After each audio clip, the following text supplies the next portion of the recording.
Welcome to the InfoMullet YouTube channel. If you enjoy this content, please like or share. And if you'd like to support the InfoMullet by becoming a mulleteer, visit us on Patreon. We appreciate your support.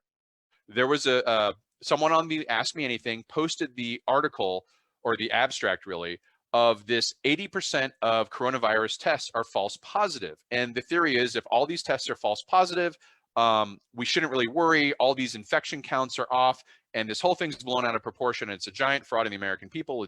But the first thing that's important about this story is it's entirely resting on a research paper that was retracted from the journal that published it. It was published in a journal of medicine, and that got picked up. And 3 days later, the author, who is a Chinese professor at a university for pandemic studies, requested it to be retracted. This should be a red flag. All that exists out there on the internet right now is an abstract. And the abstract itself says withdrawn from publication. Accepting an abstract without being able to dig into the article is basically taking the best case presentation they might make and assuming that's true. Now, when an author withdraws the paper, that means the author themselves no longer have confidence. So that tells me that the abstract itself, which is the best representation, probably isn't really going to give me much information.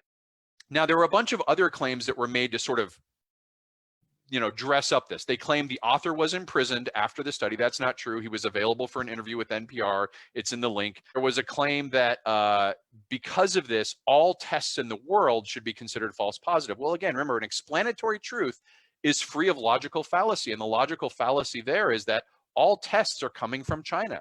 That's not true. Tests are developed and designed in every single developed country. Even if it was true, that would only apply to Chinese tests and not US tests or other tests.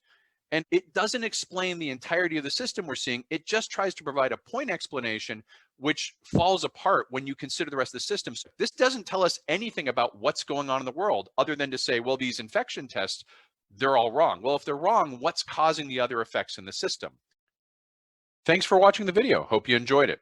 If you'd like to follow the InfoMullet, visit us on Facebook or Twitter. And if you'd like notifications when we post new video content, click on the red subscribe button below the video.